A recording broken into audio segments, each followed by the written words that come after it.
Master Vivo. Mama. Ese Master Vivo. Kwari warabuze waragiye he man? Mani ukubona turi mu gihe cy'imvura kuri izo mpamvu rero nari ndi kwahimegera kugira ngo mbone uko nzajya kuzigurisha dore ko n'amasoko zuri. Ese Vicky ugiye he? Ngiye bantumye gutira bombo da. Gutira iki? Y'ababyeyi bari bantumye gutira bombo. Na kwisuka.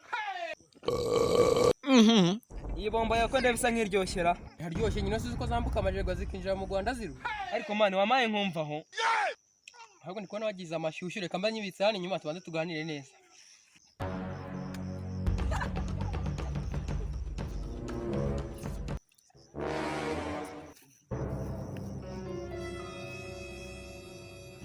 Ubonye bya byana kakinyije ubundi. Cyaradeni bagikubise umugeri n'icengo. Umva ko avuga umuntu wakubita icengo abantu umusuzuragiye ukanagaragara neza. Naye rero ubonye ukajyana kureba muri ekara yo kwa Felician.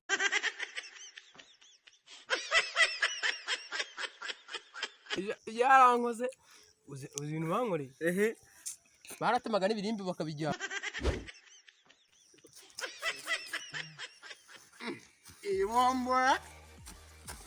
Ibombo konzi batarira muri bombo zose nariye bombo ko nayo nariye kanzunguza umutwe kambe nirambitsa hanze nduhuke. Umva mani Vicky Ngo ranzinyije. uretse gake wumva yagisiriwe n'abazimu gusa ko nawe ugeze aha ngambwira ko igiye he.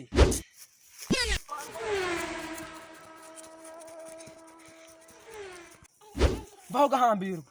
Wowe umaze kundaba mbona ngiye kuzanamo n'iby'imijinya. Se ubundi shari bombo yabonye n'iki? Kanze nkwere.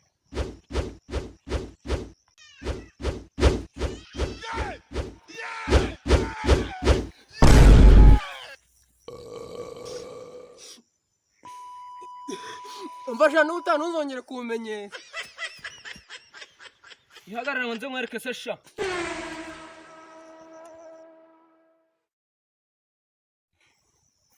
Ubwo mani naho ubutaha. Nyine ubwo ranzinyije. Yapfuye. Imijinya wapi? Repete nye. Wowe umaze kundaba mbona ngiye kuzanamo n'iby'imijinya.